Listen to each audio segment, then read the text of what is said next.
சிவகார்த்திகேயன் படத்துல வந்து சீமான் இணையறாரா? சிக்கல் இப்ப அதுதான், இதுதான் சிக்கல். சிவகார்த்திகேயன் படத்துல வந்து சீமான் வந்து இணையும் போது அது வந்து வேற மாதிரி இல்ல ஆயிடும். இது தேர்தல் அரசியலுக்கும் வந்து பாத்தீங்கன்னா இது வந்து பேசப்படுமே. இப்ப பிரச்சனை என்ன, சீமான் வந்து பாத்தீங்கன்னா தனித்து போட்டியிடணும், வழக்கம் போல ஒரு 20,000 வாக்குகள் வாங்கணும், சட்டமன்றத்துக்கு உள்ள வராம அவர் அப்படியே இருக்கணும். இப்ப எல்லாரும் பிரச்சனை என்ன, சட்டமன்றத்துக்கு வந்துருவாரோ உள்ள வந்துருவாரோ, அப்போ உடனே என்ன செய்யணும்னா வந்து நெகட்டிவா ட்ரோல் பண்றது. இந்த இடத்துல வந்து சீமான் அவர்கள் வந்து பார்த்தா முருகன் இடத்துல நடிக்கிறாருன்னு தான் பிரச்சனை. சினிமாவில் நடிச்சா கூட பரவாயில்லைங்க, அவர் ஏற்கனவே பல படங்கள் நடிச்சிருக்கிறாரு, பிரதீப் ரங்கநாதன் படத்தை கூட நடிச்சிருக்கிறாரு, பிரச்சனை அது கிடையாது.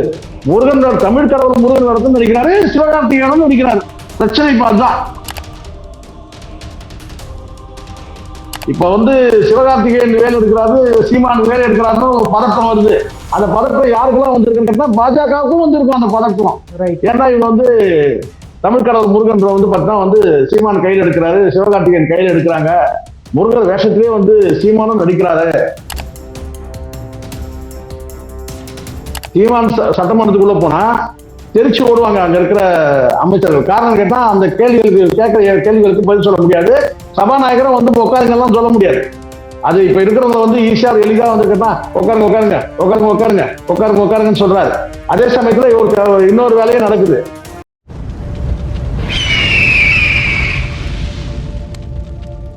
அரசியல் கருத நேயர்களுக்கு வணக்கம். இன்று நம்மோது என் சிறப்பேந்திரன், மூத்த பத்திரிகையாளர் சேக்கோரா ஜெயசந்திரன். வணக்கம் சார். வணக்கம் சரண். வணக்கம் சார். சமீபத்தில் ஒரு அறிவிப்பு ஒன்று வெளியாயிருந்து, இந்த மாதிரி சிவகார்த்திகேயன் அவர்கள் நடிக்கக்கூடிய சேவன் படத்தில் சீமான் அவர்களும் நடிக்க இருக்கிறாரு அப்படின்ற மாதிரி செய்திகள்லாம் வெளியாயிருந்து, அப்போது தாவேக்காவுடைய ஆதரவு நிலைப்பாட்டில் அல்லது ஐடிவிங்கில் செயல்படக்கூடிய மைக்கேல் எனக்கூடிய ஒரு ட்விட்டர் ஐடியில் முருகர் அவர்களை ரொம்ப கீழ்த்தரமாக ஒரு அருவருப்பான வார்த்தையை சொல்லி பதிவிட்டதை வந்து பார்க்க முடியுது. நாம் தமிழ் கட்சியை இழிவுபடுத்துறேன்னு சொல்லிட்டு தமிழ் கடவுளை இழிவுபடுத்தக்கூடிய விஷயங்களை தாவேக்கா செஞ்சுருக்காங்க. தாவேக்கா தரப்பில் இதுக்கு எந்தவித கண்டனமும் இல்லை, அவர் மீது எந்தவித நடவடிக்கையும் எடுக்கலை. நாம் தமிழ் கட்சி மட்டும் தான் இப்போ அதுக்கு கண்டனம் தெரிவித்து வராங்க. எப்படி பார்க்குறீங்க இந்த விஷயங்களை? இல்லை, நான் இப்போ சமீபத்தில் நான் பார்க்குறேன், சீமான் எது பண்ணாலும் வந்து அலறல் அதிகமாக வந்து தாவேக்கா தரப்பில் தான் இருக்கிறத நான் பார்க்குறேன். அது எதுக்குன்னு தெரியல. உங்களுக்கு வந்து டார்கெட் நீங்க வந்து இலக்கு வந்து நீங்களே சொல்லியிருக்கீங்க வந்து பார்த்தீங்கன்னா வந்து இங்க 2 கட்சி தான் போட்டிய, ஒன்னு டிவிகே இன்னொன்னு டிஎம்கே, இப்படிதான் நீங்க வந்து தாவேக்கா அரசியல் இருக்கு. இப்ப ஏன் சமீப காலமா வந்து சீமான் எது செய்தாலும் சீமான் குறித்து ஒரு விமர்சனங்களை தாண்டி வந்து தனிநபர் தாக்குதல், சீமான் எது செய்தாலும் வந்து எது பேசினாலும் வந்து வரிஞ்சிட்டு வருது. முதல்ல வந்து பார்த்தீங்கன்னா தாவேக்கா தரப்பு தான் வருது நான் பாக்குறேன். நான் ஒரு படத்துல அவர் ஏற்கனவே இயக்குனருங்க, அவர் சினிமா புதுசா சீமானுக்கு? நான் கேட்கிறேன், சீமான் அவருக்கு வந்து இந்த சினிமா புதுசா? இந்த தம்பின்னு ஒரு படம் இருக்கு, அது எத்தனை முறை வேணாலும் பார்க்கலாம். அந்த படத்துல வரக்கூடிய வசனங்களை முதல்ல பார்க்கணும். இல்ல அறிவார்ந்த வசனம் இருக்கும், வன்முறைக்கு எதிரான வசனம் இருக்கும். முதல்ல இந்த பசங்க எல்லாம், இந்த தாவேக்கா பசங்க எல்லாம் வந்து அவங்க தலைவர் படம் 69 படம் பார்த்தீங்கல்ல, மகிழ்ச்சி, ரொம்ப மகிழ்ச்சி, ரொம்ப ரொம்ப மகிழ்ச்சி. நீங்க ஒரு முறையாவது போய் தம்பி படத்தை போய் பாருங்க. அந்த 69 படத்தையும் தூக்கி சாப்பிட்ற மாதிரி இருக்கும். அந்த அளவுக்கு அட்வைஸ் இருக்கும். அதுல குறிப்பா வந்து வன்முறை வந்து வேண்டாம்னு சொல்லக்கூடிய ஒரு படம் எதுன்னா அது வந்து தம்பி தான். ஆனா ஒரு இயக்குனரா வந்து பாத்தீங்கன்னா அவர் ஏற்கனவே வந்து சினிமாவில் வந்து புதுசா நுழைய போறாரா? ஏற்கனவே படத்தையே இயக்குனவர். அதனால வந்து வன்முறைக்கு எதிரான ஒரு படம். ஸோ அதனால வன்முறைக்கு எதிராக வந்து பார்த்தீங்கன்னா அந்த படத்துல பாரம் எடுத்திருப்பாரு. குறிப்பா அந்த படத்துல வரக்கூடிய வில்லன் வந்து ஒரு சதி திட்டத்தோட வந்து ஒரு வன்முறையை வந்து சாலையில் அரங்கேறும் போது எப்படி வந்து அவன் குடும்பமே அதுல வந்து பாதிக்கப்படுதுன்றதா அந்த படத்துல காட்டியிருப்பார். அவர் தந்தையை வந்து மருத்துவமனைக்கு கொண்டு போகும்போது வந்து அங்க என்ன மாதிரியான சிக்கல் வந்து வழியில ஏற்படுது, தான் ஏற்படுத்தின சதியில வந்து பார்த்தீங்கன்னா அந்த குடும்பமே சிக்கிக்கிற மாதிரி ஒரு கிளைமேக்ஸ்ல காட்சிப்பாரு. அவ்வளவு வந்து அற்புதமான படம். அதுல குறிப்பா வந்து சாக்லேட் பாய்னு எல்லாரும் நினைச்சிட்டு இருக்கும்போது மாதவனை வந்து அவர் வந்து ஒரு புரட்சிக்காரராக காட்டியிருப்பார். ஸோ இதெல்லாம் வந்து அடிப்படை வந்து சினிமாவுக்கு புதிய நபர் கிடையாது. இவங்களுக்கு எல்லாம் வந்து என்ன பிரச்சனைன்றதை நான் சொல்லிடுறேன். இவங்களுக்கு இப்ப என்ன பிரச்சனைனா எல்லாருக்கும் அரசியல் ஆசை இருக்கு. இப்ப சிவகார்த்திகேயன் படம், அது சிவகார்த்திகேயன் படத்துல வந்து சீமான் இணையறாரா? சிக்கல் இப்ப அதுதான், இதுதான் சிக்கல். சிவகார்த்திகேயன் படத்துல வந்து சீமான் வந்து இணையும் போது அது வந்து வேற மாதிரி இல்ல ஆயிடும். இது தேர்தல் அரசியலுக்கும் வந்து பாத்தீங்கன்னா இது வந்து பேசப்படுமே. இப்ப பிரச்சனை என்ன, சீமான் வந்து பாத்தீங்கன்னா தனித்து போட்டியிடணும், வழக்கம் போல ஒரு 20,000 வாக்குகள் வாங்கணும். சட்டமன்றத்துக்கு உள்ள வராம அவர் அப்படியே இருக்கணும். இப்ப எல்லாரும் பிரச்சனை என்ன, சட்டமன்றத்துக்கு வந்துருவாரோ, உள்ள வந்துருவாரோ, அப்போ உடனே என்ன செய்யுங்கன்னா வந்து நெகட்டிவா ட்ரோல் பண்றது, இதை நம்ம பார்த்துட்டு தான் இருக்கோம். அதனால வந்து சட்டமன்றத்துக்கு வராம இப்போ ஒரு தனித்து போட்டிட்டு ஒரு 20,000 வாக்குகள் பெற்று அப்படியே இப்படியே இருந்தா பிரச்சனை கிடையாது. இப்ப திடீர்னு வந்து அவர் தலைமையில வந்து ஒரு கூட்டணி அமைகிற மாதிரி ஒரு சமிக்கைகள் இருக்கு. இத்தனைக்கும் வந்து பாத்தீங்கன்னா வந்து தலைமையில கூட்டணின்னு அமையல, ஒரு ஒருங்கிணைந்து செயல்படலான்னு ஒரு முடிவு எடுத்திருக்காங்க. அது இன்னும் வந்து தலைமைன்னு ஒண்ணு வந்து பாத்தீங்கன்னா அது வந்து ஒருவேளை 31 வரலாம் வெளிப்படலாம், அல்லது 29 பாராளுமன்ற தேர்தல் காலத்துல வெளிப்படலாம். ஆனா இப்போதைக்கு என்ன, ஒரு அணியா செயல்படுறாங்க. ஒத்த கருத்துடைய அரசியல் கட்சிகள் ஒரு அணியா செயல்படுறாங்க. இப்ப அதெல்லாம் இவங்களுக்கு என்ன உறுத்தலா இருக்குன்னா, ஒருவேளை சட்டமன்றத்துக்கு உள்ள வந்துருவாரோ, உள்ள வந்தா சமாளிக்க முடியாது. இப்ப இருக்கிற பிரேமலதாவோ இருக்கிற மற்ற கட்சிகளை வந்து சமாளிக்கிறதுக்கே பெரும்பாடா இருக்குது. இது போதா குறைக்கு சீமான் உள்ள வந்துட்டாருன்னா தெரிக்க விடுவாரு. சீமான் சட்டமன்றத்துக்குள்ள போனா தெரிச்சு ஓடுவாங்க அங்க இருக்கிற அமைச்சர்கள். காரணம் கேட்டா அந்த கேள்விகளுக்கு கேட்கிற கேள்விகளுக்கு பதில் சொல்ல முடியாது. சபாநாயகரும் வந்து உட்காருங்கெல்லாம் சொல்ல முடியாது. அது இப்ப இருக்கிறவங்க வந்து ஈஸியா எளிதா வந்து கேட்டா உட்காருங்க உட்காருங்க உட்காருங்க உட்காருங்க உட்காருங்க உட்காருங்கன்னு சொல்றாரு. அதே சமயத்துல இன்னொரு வேலையும் நடக்குது. ஒரு பக்கமா ஓடிட்டு இருக்குது வீடியோ, சட்டமன்றத்துல வீடியோ ஒரு பக்கமா ஓடிட்டு இருக்குது, ஒன் சைடு வீடியோ ஓடிட்டு இருக்குது. சீமான் போனார்னா என்ன, சினிமா இயக்குனர் இல்லையா அவரு, நடிகர்ல வந்து இயக்கக்கூடிய இயக்குனர். அப்போ வீடியோ ரெண்டு பக்கம் ஓடும், ஓட வைப்பாரு சீமான். இதெல்லாம் ஒரு பக்கம் வந்து அராஜகமா போயிட்டு இருக்குது இல்லையா. அங்க அந்த கேள்வி கேட்கறது கூட வந்து திமுக தரப்புல திராணி இல்லை. ஏங்க கேமரா ஒன் பக்கம் ஒரு சைடு ஓடினா ஏற்கனவே இவங்க பண்ண வேலை அது. இவங்களும் அந்த வேலையை பண்ணிருக்காங்க, திமுக தரப்புல அந்த வேலையை பண்ணிருக்காங்க கடந்த காலத்துல. ஒன் சைடு கேமரா, நம்ம ரெண்டு பேரும் பேசணும்னா ரெண்டு சைடு கேமரா இருக்கு சார். நீங்க என்ன கேட்கறீங்க, நான் என்ன பதில் சொல்றேன், நான் பதில் சொல்லும் போது நீங்க என்ன ரியாக்ட் பண்றீங்க, இது ரெண்டு பக்கம் தெரியணும். இது லைவ் கிடையாது. அதுக்கு சட்டமன்றத்துல ஒன் சைடு ஓடிக்குது கேமரா. அப்ப சீமான் போனா டபுள் சைடு ஓடும் கேமரா. அதனாலதான் இங்க வந்த சீமான் வந்தாருன்னா இது மாதிரி பல கேள்விகள் கேட்பாரு. இப்ப நம்ம வந்து நிம்மதியா ஸ்மூத்தா போயிட்டு இருக்கிறோம். அப்ப சீமான் சட்டமன்றத்துக்கு உள்ள நுழையாதபடி பாத்துங்க, நுழையாதபடி என்னென்ன பண்ணுமோ அதெல்லாம் பண்ணோம். இப்ப என்ன திடீர்னு வந்து படத்தை வந்து முருகன் கேரக்டர் நடிக்கிறன்றாரு. அதுவும் அத சினிமாவில் நடிச்சிட்டு போட்டாங்க, தமிழ் கடவுள் முருகன் வந்து வேடத்துல நடிக்கிறன்றாரு. அதான பிரச்சனை இப்போ.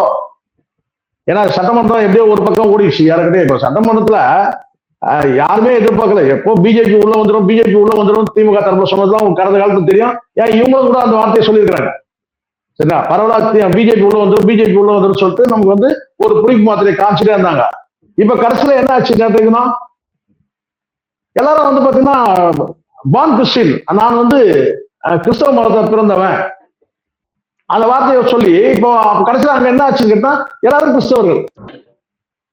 அப்படி ஆயிடுச்சு. மணிவல்சர் மட்டும் கிறிஸ்தவர் கிடையாது, முதலமைச்சர் கிறிஸ்தவர், சபாநாயகர் கிறிஸ்தவர், ஆதவர்ஜனா கிறிஸ்தவர் இருக்கிறாங்க. அமைச்சர்கள் தான் வந்து பாத்தீங்கன்னா மெஜாரிட்டி வந்து கிறிஸ்தவர். அப்ப நம்ம அங்க என்ன ஆயிட்டோம், இங்க நம்ம இந்து முஸ்லீம் கிறிஸ்தவன்ற பேச்சே பிடிக்காத ஒரு விஷயம். ஆனால் ஒரு நிதியமைச்சர் சொல்லிட்டு மறுநாள் அது மன்னிப்பு கேட்கலாம், அது ஆயிரம் பண்ணலாம், அது வேற. ஆனால் எப்படி அந்த பேச்சு வருது, அப்போ கடந்த காலத்துல சொன்னது பாத்துங்க, எடுத்துங்க, பிஜேபி உள்ள வந்துடும் பிஜேபி உள்ள வந்துடும், இந்து மதவாத சக்திகள் அவங்க உள்ள வந்துடுவாங்க சொல்லி நம்மள இது பண்ணிட்டு கடைசியில் இப்ப வந்து அங்க என்ன நடக்குதுன்னு பாருங்க. அப்ப கிறிஸ்தவ மத அரசியல் வந்து பாத்தீங்கன்னா உள்ள வந்து ஒரு நிதியமைச்சரை பேசக்கூடிய அவலத்தை நம்ம பார்க்கிறோம். சோ எதுக்காக இதெல்லாம் சொல்றேன்னா, இந்த இடத்துல வந்து சீமான் அவர்கள் வந்து பார்த்தா முருகன் இடத்துல நடிக்கிறாருன்னு தான் பிரச்சனை. சினிமாவில் நடிச்சா விட பரவாயில்லைங்க, அவர் ஏற்கனவே பல படங்கள் நடிச்சிருக்கிறாரு, பிரதீப் ரங்கநாதன் படத்தை கூட நடிச்சிருக்கிறாரு. பிரச்சனை அது கிடையாது. முருகன் தமிழ் கடவுள் முருகன் இடத்துல நடிக்கிறாரு, சிவகார்த்திகேயனும் நடிக்கிறாரு. பிரச்சனை இப்ப அதுதான். அப்ப என்ன மாதிரியான கருத்துக்கள் உள்ள பேச போனா அது என்ன மாதிரி ரியாக்ஷன் ஆகும், வந்து தமிழ் சினிமா உலகத்துல என்ன மாதிரி ரியாக்ஷன் இருக்கும், பொதுமக்கள் மத்தியில எப்படியான வந்து ஒரு விளைவுகள் ஏற்படுத்தும், இதெல்லாம் பார்த்துதான் ஒரு அச்ச உணர்வு. ஐயோ சீமான் வந்து முருகர் வேஷத்துல நடிக்கிறாருங்க அப்படின்னு ஒரு பதற்றம், பயம் வருது.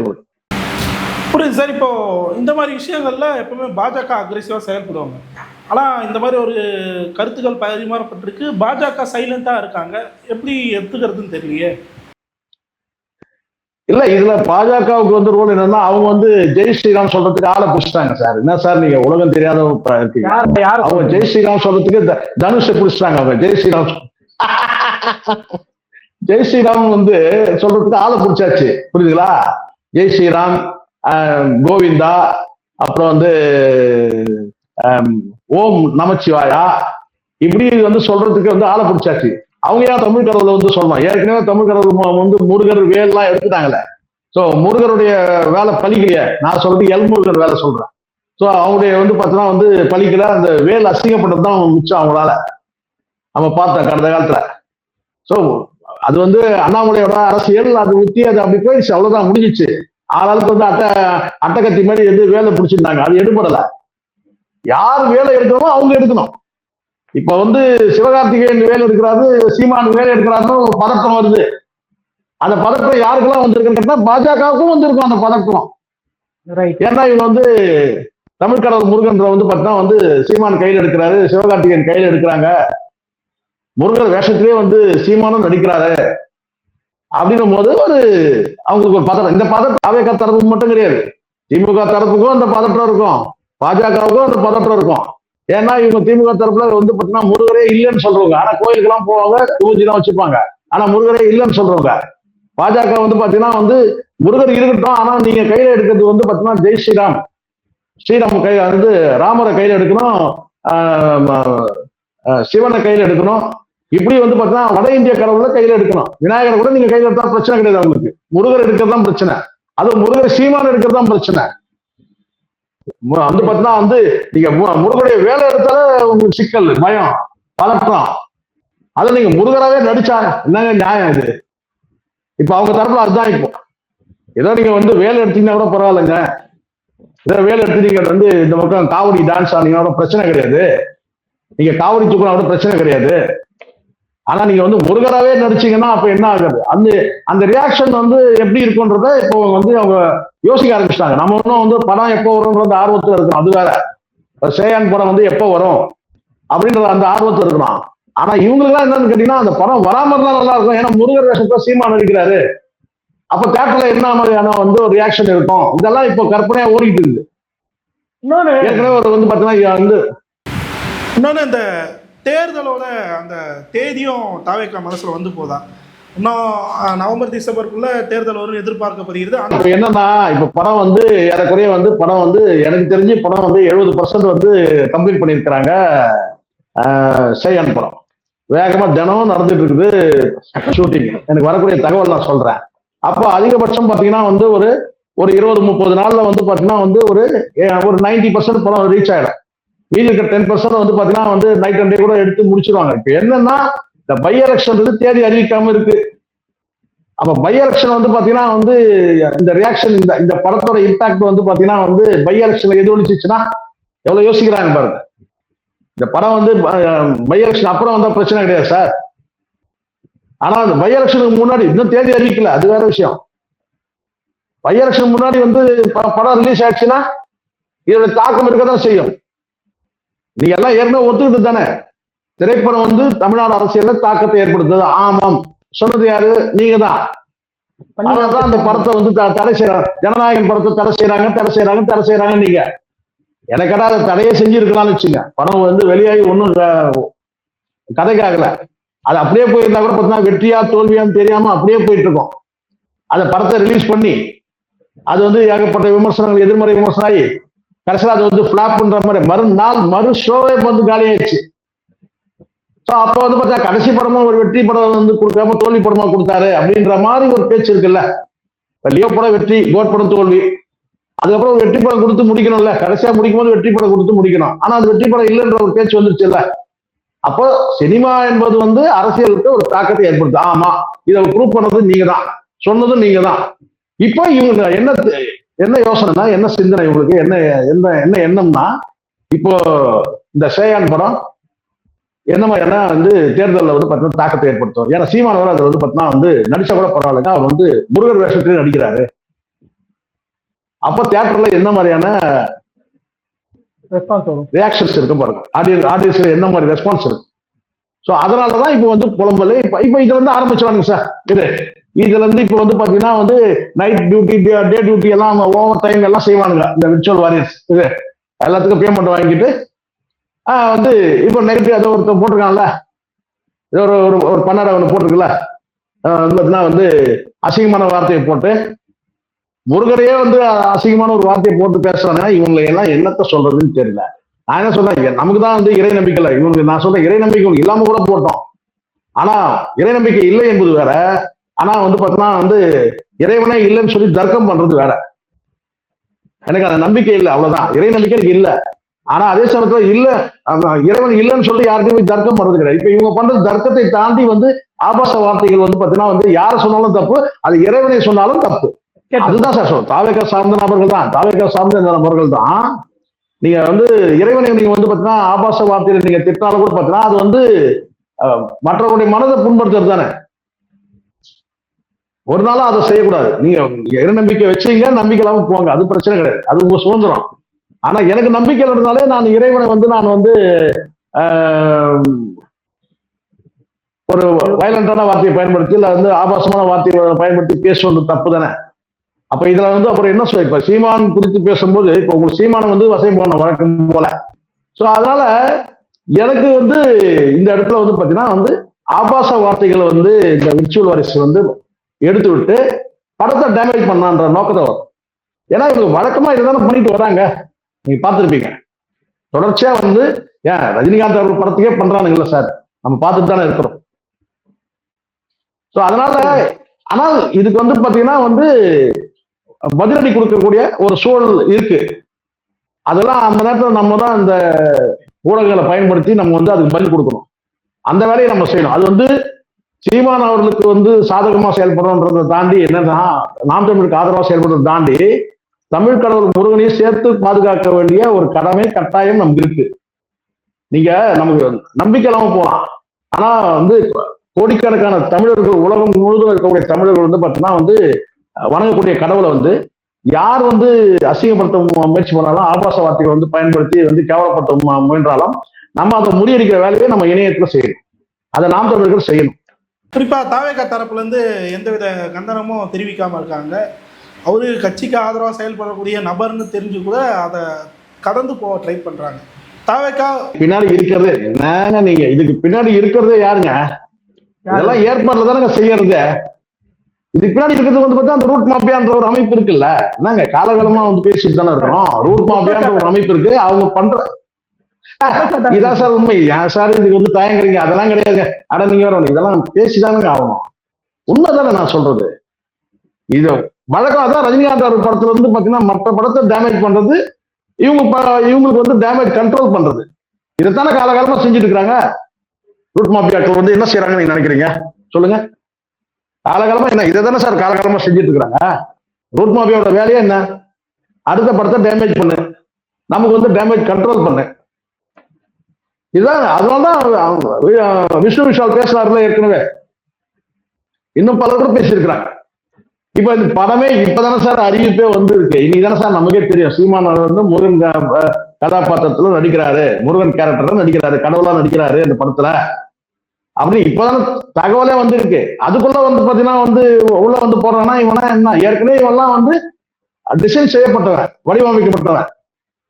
இந்த மாதிரி வந்து மாற்று கருத்துள்ள அரசியல் தலைவர்கள் அல்லது வந்து மற்ற ஸ்டார்கள் தான், அது ரஜினிகாந்த் உட்பட மற்ற ஸ்டார்கள் யாராவது வந்தா உடனே அவங்க வந்து பாத்தீங்கன்னா இதுக்காக வந்து ஒரு கூலிப்படம் மாதிரி உருவாக்கி வச்சிருக்காங்க.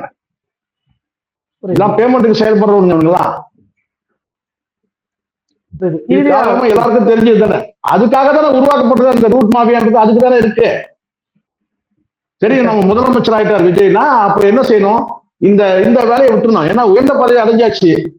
இப்ப இனிமேல் எதுக்கு இந்த சினிமாவில் வந்து பார்த்தா சினிமாவில் யாரோ ஒருத்தர் வளர்ந்து வராங்களா, வந்துட்டு போட்டோன்னு விட்டுருணும். ஆனா இவங்களுக்கு என்னன்னா, எப்படி ஜெயலலிதாவுக்கு வந்து பாத்தீங்கன்னா வந்து தலைவா படத்துல இவர் நடிச்ச உடனே எப்படி வந்து இவர் வந்து நடிச்சுக்கணும்னு நினைச்சாங்க இல்லையா, அது மாதிரி கடந்த காலத்துல வந்து அரசியல் இருக்கக்கூடிய தலைவர்கள், அது கலைஞரா இருக்கட்டும், ஸ்டாலினா இருக்கட்டும், எல்லாருமே அடுத்தவங்க யாரும் வந்து வரக்கூடாது தானே. இவரையே நசுக்கா தானே பார்த்தாங்க திமுக ஆரம்பத்துல. உண்மைதானே இது? அப்ப அதே வேலை தான் நீங்களும் செய்றீங்க. அடுத்த நடிகர் யாரும் வந்துடக்கூடாது. இப்ப உங்களுக்கு அந்த ஆதிக்க மனோபாவம் வருது இல்ல? இப்பவே நம்ம மட்டம் தட்டணும், இப்பவே வந்து பார்த்தீங்கன்னா வந்து கொட்டி வைக்கணும், இப்பவே நசுக்கி வைக்கணும், அப்படிதான் நினைக்கிறீங்க. யாருடைய வளர்ச்சியை யாரும் தடுக்க முடியாது. அதுக்காக உருவாக்கப்பட்டது தானே அந்த ரூட்ன்றது அமைப்பே.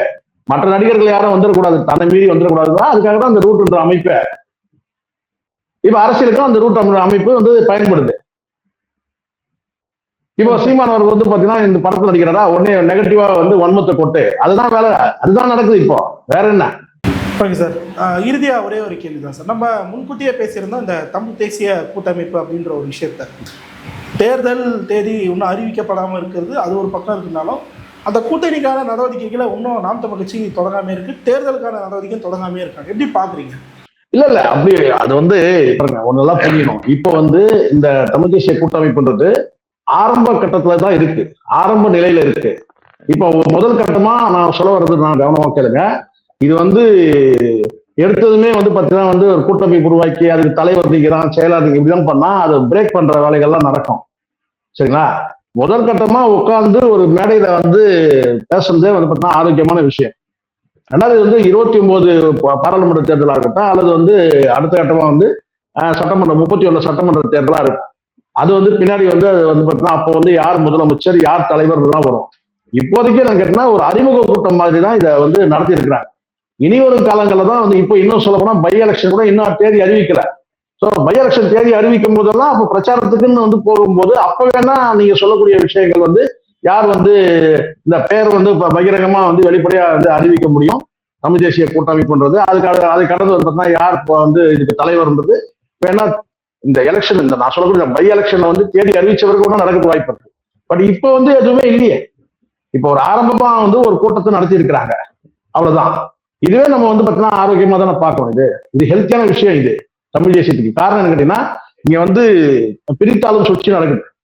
இப்ப தமிழ் தேசியத்தை நேசிக்கக்கூடியவர்கள் எல்லாம் வந்து பார்த்தீங்கன்னா வந்து ஒரே அணியில இருக்காங்கன்றது ஒரு அது வரவேற்க வேண்டிய விஷயம். முதல் கட்டமான நடவடிக்கை இது காலப்போக்கில் வந்து பார்த்தீங்கன்னா சீமான் தலைமையில வந்து பார்த்தீங்கன்னா வந்து அவங்க ஏத்துக்கிறாங்களா, தலைமையில வந்து பார்த்தீங்கன்னா என்ன மாற்று கருத்து இருக்கு, அது இனிமே தான் தெரியும். இப்போ ஆரம்பத்தில் நம்ம எதுவும் சொல்ல முடியாது. ஆனால் என்னுடைய எண்ணம் நான் இப்ப 6 வருஷத்துக்கு முன்னாடி நான் சொல்லியிருக்கிறேன், சீமான் அவர்கள் தலைமையில ஒரு கூட்டணி அமையும். தனித்து போட்டின்றது அது வந்து நாம் தமிழ் கட்சியோட வந்து அதனுடைய முடிவா இருக்கலாம். ஆனா என்னுடைய எண்ணத்தை நான் சொல்லியிருக்கேன் கேட்டா, தனித்து போட்டி என்பது வர, தலைமையில் போட்டி என்பது வர, கூட்டணிக்கு இன்னொரு கட்சியோட கூட்டணி வந்து தலைமை ஏற்றுக்கிறதுதான் நான் வந்து அதுல வந்து எனக்கும் கூட அதுல வந்து விருப்பம் கிடையாது தான். ஏன்னா சீமான் வந்து இத்தனை ஆண்டு காலம் தனித்து போட்டினே சொல்லிட்டு வந்துட்டாரு. இப்போ தனித்து போட்டி அந்த இலக்கில தான் இருக்கிறாங்க. ஆனால் தலைமையில வந்து பாத்தீங்கன்னா வந்து ஒரு அணி அமைக்கிறதுல வந்து பாத்தீங்கன்னா வந்து அதை வந்து புறந்தள்ளக்கூடாது. சீமான் தலைமையை யாரெல்லாம் ஏத்துக்கிறாங்க, இன்னும் பச்சையாவே சொல்லிடுறேன், ஸ்ட்ரெயிட்டா சொல்றேன், சீமானை வந்து முதலமைச்சர் ஏற்றுக்கூடிய கட்சிகளை வந்து சேர்த்துக்கணும்ன்றதுதான் என்னுடைய எண்ணம். சேர்ந்து செயல்படணும். இந்த சின்ன சின்ன கட்சிகளா இருக்கிறாங்க, இது வந்து பாத்தீங்கன்னா இந்த சின்ன சின்ன கட்சிகள் எல்லாம் வந்து பாத்தீங்கன்னா வந்து வாக்குகளை வந்து சிதற வைக்கிறதுக்கு தான் வந்து பயன்படுற மாதிரி இருக்கு. அப்போ அந்த வாக்குகள் எல்லாம் சேர்த்து வந்து பாத்தீங்கன்னா வந்து வெற்றி தோல்வி என்பது 2ஆம் பட்சம். ஆனால் எதுக்காக இப்படி வந்து செதறி கிடக்கணும் அந்த வாக்குகள்? அப்போ ஒரு குடையின் கீழ் வந்து பாத்தீங்கன்னா அந்த தலைவர்கள் வந்து வரணும். அந்த ஒரு குடையா வந்து பாத்தீங்கன்னா சீமான் இருக்கணும். அப்போ நாம் தமிழ் கட்சி என்பது ஒரு குடையா இருக்கணும். சீமான் என்கின்ற தலைவருடைய தலைமையில ஒரு கூட்டணி அமையணும் அப்படின்றது நான் இப்ப 6 வருஷத்துக்கு முன்னாடி நான் பேசியிருக்கேன். அது இன்னைக்கு வந்து சாத்தியமாகுதுன்னா அது உள்ளபடியே மகிழ்ச்சி. அதை வரவேற்கணும். பல்வேறு கேள்வி தெளிவாக நன்றி. நன்றி.